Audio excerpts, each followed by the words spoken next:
Hello and welcome to Taiwan Talks. I'm Min Kvat. Was this the moment that President Yoon Suk-yeol put the country's democracy at stake and plunged South Korea into chaos? 저는 북한 공산 세력의 위협으로부터 자유 대한민국을 수호하고 우리 국민의 자유와 행복을 약탈하고 있는 파렴치한 종북 반국가 세력들을 일거에 척결하고 자유 헌정 질서를 지키기 위해 비상계엄을 선포합니다. Yoon explained that, quote, through this martial law, I will rebuild and protect the free Republic of Korea, which is falling into the depths of national ruin. I will eliminate anti-state forces as quickly as possible and normalize the country. 6 hours later, he reversed the decree following its rejection by parliamentarians. A motion to impeach the president will likely be decided by Saturday, December the 7th. Is Yoon's position now untenable? What does it mean for peace and stability in the region? And does it portend a trend for the world of unpredictability in 2025?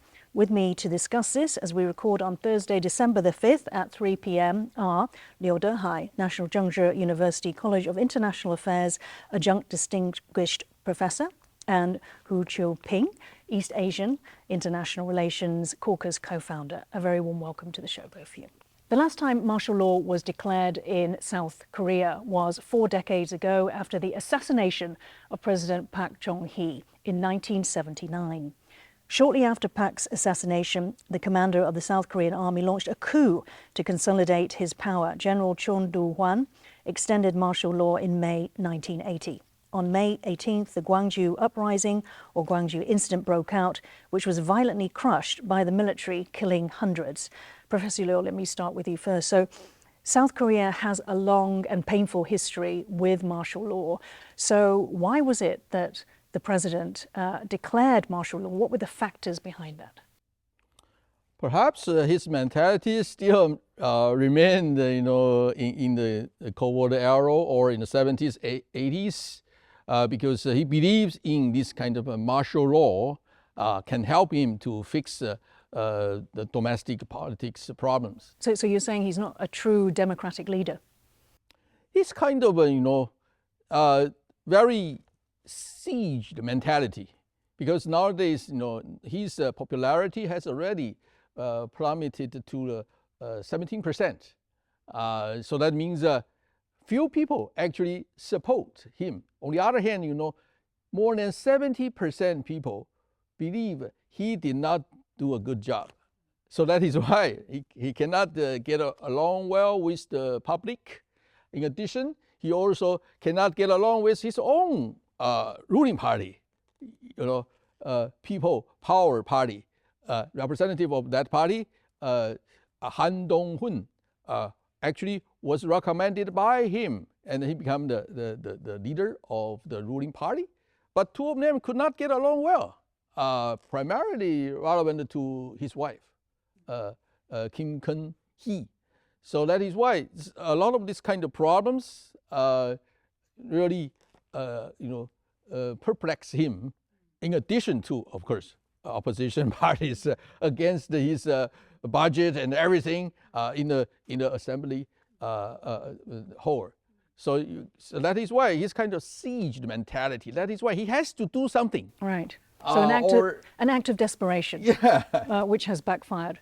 Professor Hu, does the problems that he was trying to overcome, some that Professor has mentioned, and also impeachments against his own government, the investigation into corruption, including, into his wife and himself, has he only made these problems worse now? Yes, indeed. So not only he thought that martial law could have worked to save himself politically, what is more astonishing is the fact that in 1979, he was actually a law student at Seoul National University. So when assassination of Park Chung-hee happened and Chon Do-hwan seized through a military coup, he would have one of the people who is most affected by the transformation of South Korea at the time. And he himself is a former prosecutor, prosecuting former presidents and who were involved in corruption scandals and such. So he was later become popular and being elected as a president because people trust that a former lawmaker would know how to instill a sense of a rule of law in the country. So increasingly, year by year, just 2 years into his job, he is betraying the trust endowed by the people of South Korea, and now also betraying the very constitution that was drafted to prevent such things from happening. Right. And Professor Yeol, the leader of the opposition is accusing Yoon of treason, and the reason for that is endangering the country by possibly provoking North Korea. Yoon Suk-yeol said, as we heard in the bite, that the martial law should be established on the grounds of, quote, eradicating pro-North Korean forces and protecting the free constitutional order. What does this do? Is there any involvement by North Korea? Actually not. So that is why, public do not believe what he said. So this is the problem, all right? You believe someone from North Korea involving in this domestic politics, or someone they are following North Koreans' instruction. But the reality is relative to domestic power struggle between the ruling party and the opposition party. In particular, we find out those military forces, they did not use the force against the people.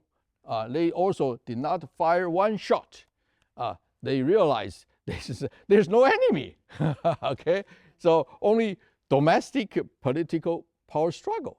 Professor Hu, Defense Minister Kim Yong-hun, who is thought to be the man who advised the president to make this declaration, he's resigned and Yoon's replaced him with another defense minister. Will this save Yoon, or do you think that his position is untenable? So the very next day in the morning, the ruling party, People's Power Party, actually convened an emergency meeting, and they decided to defend him until the very end.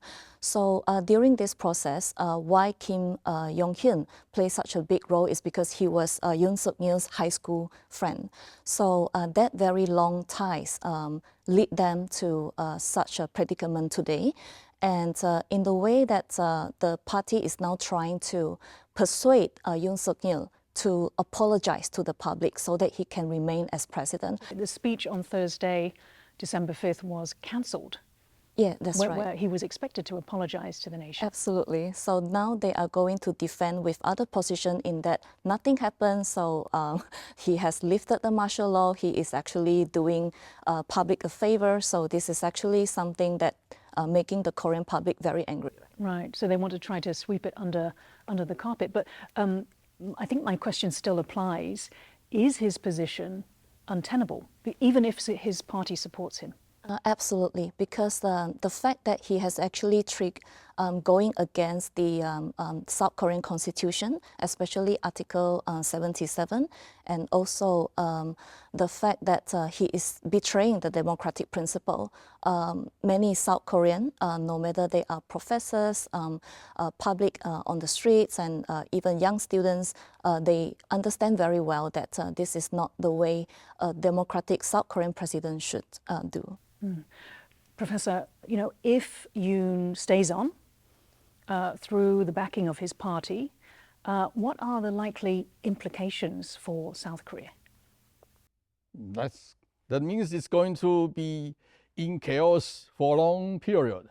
I personally believe he has to step down sooner or later because impeachment already going on in the Assembly Hall. And the other thing is about even though, because it needs about 2/3 of majority, that means about 200 votes. But now it's in terms of the table they promote is about 191. So far, the ruling party refused to help. If they offered more than about 10 votes, then things will change.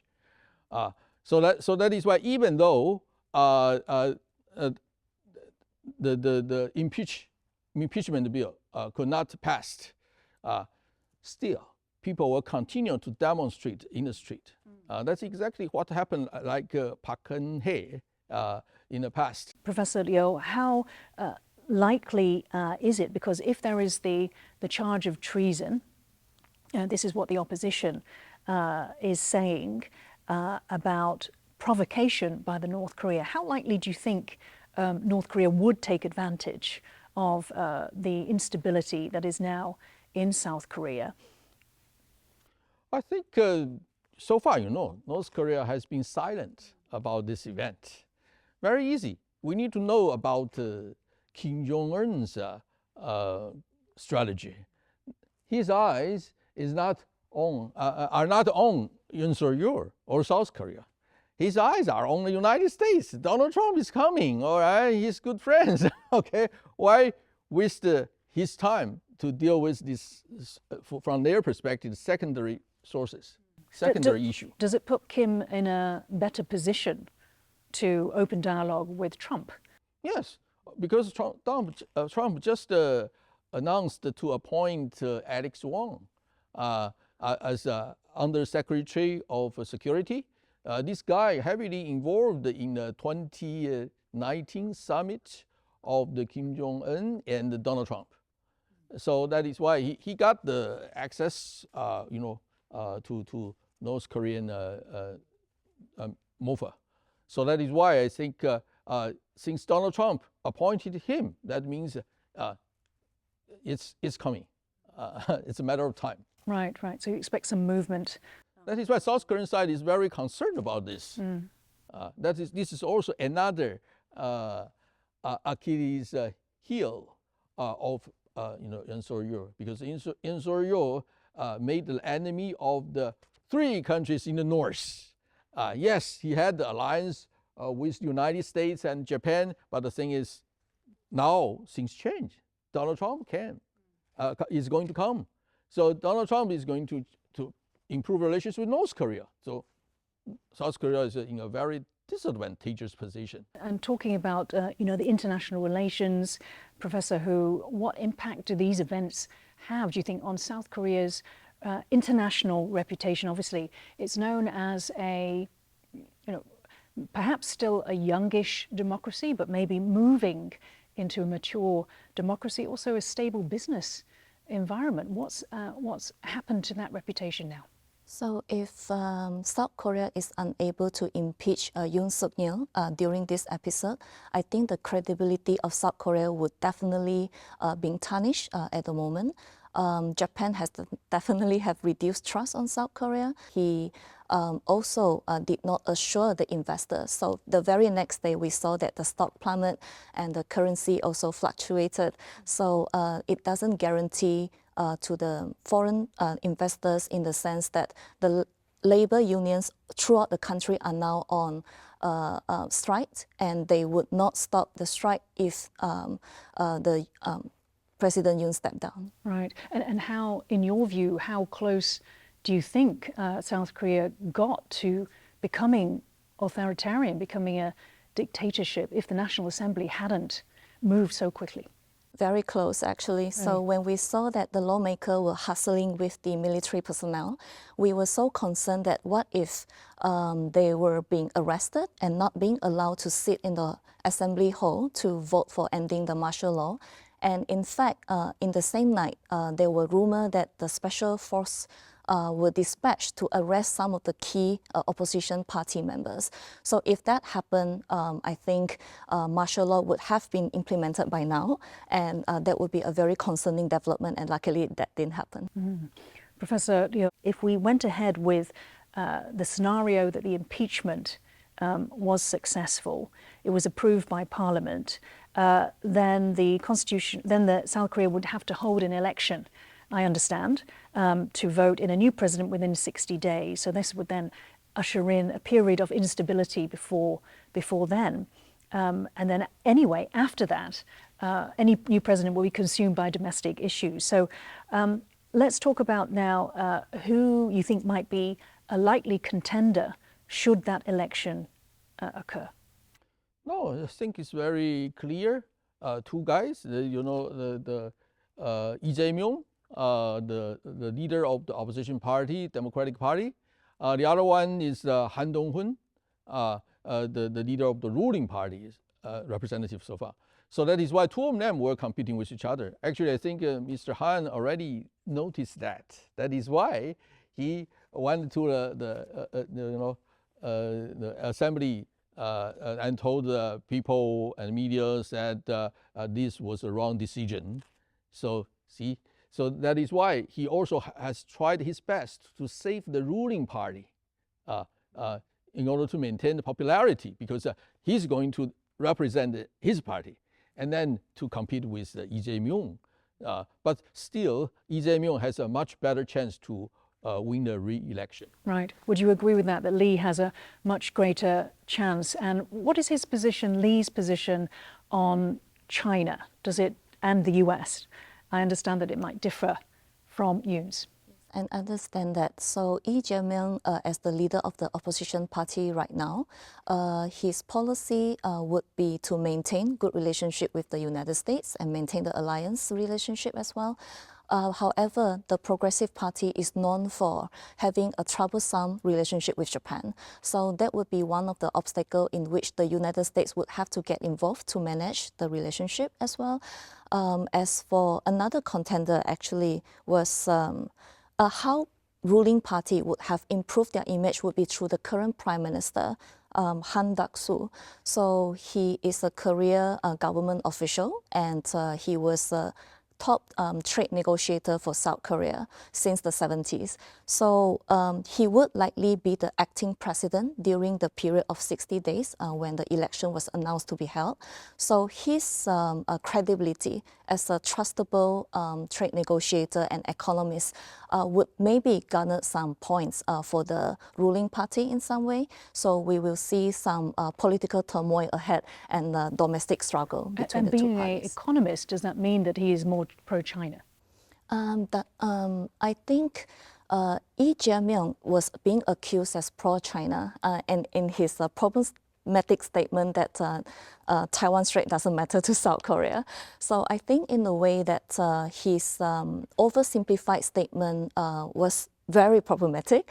However, I think the main consideration for Progressive Party would be to maintain economic security and because China is still the top trade partner for South Korea, despite the downturn in the relationship. So I think for economic prosperity, that would be the main consideration. Right.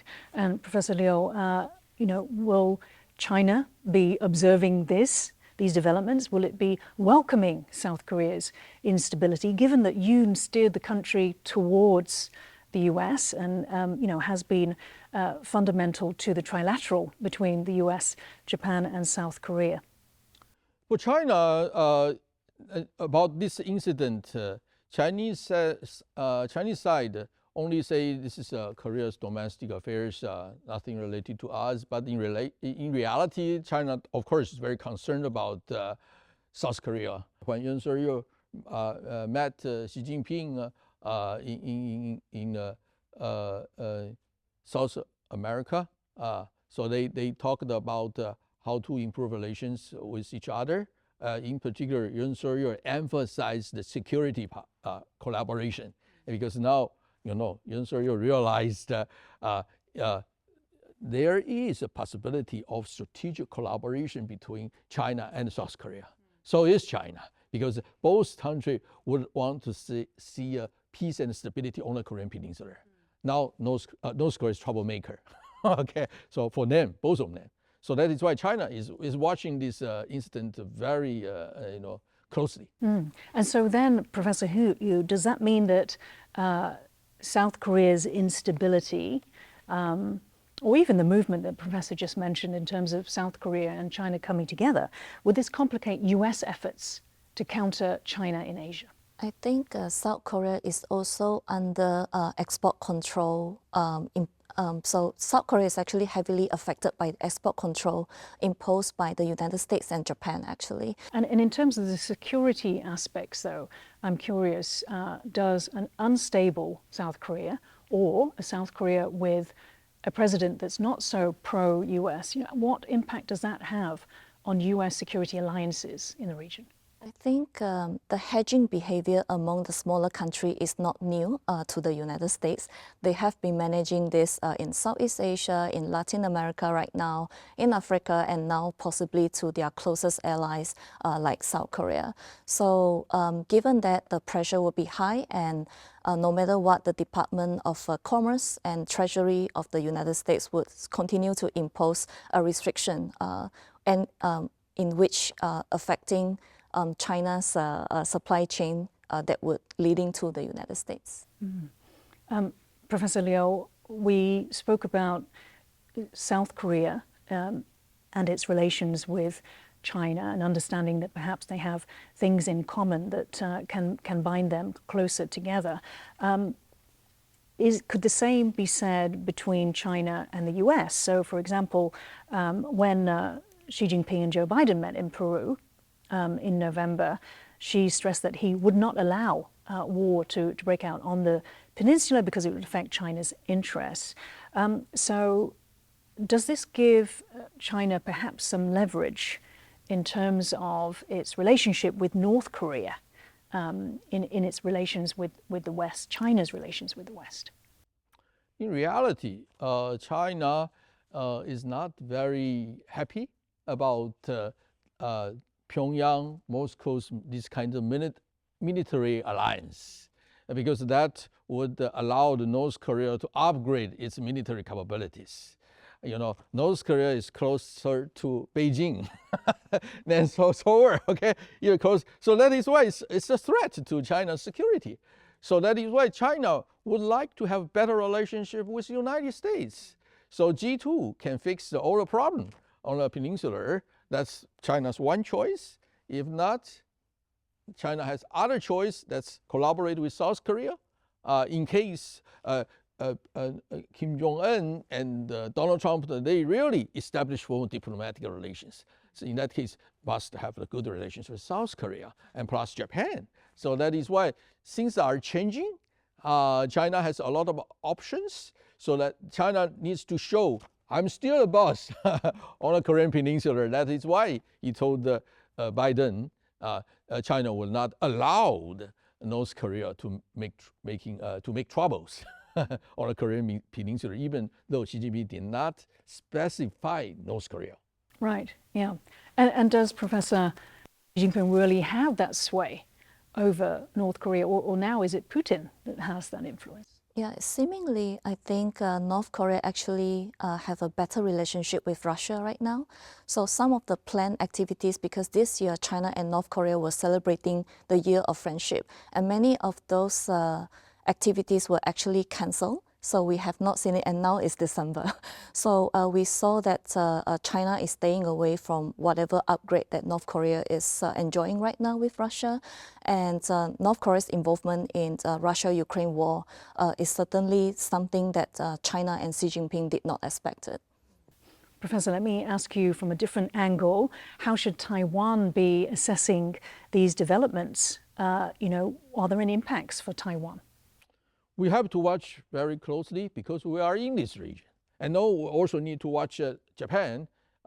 Ishiba, now he is also very concerned about what happened in South Korea, because South Korea under Yoon Yeol has a very positive relationship with Japan. Never happened before, and also formed this solid alliance of the Japan, South Korea, US.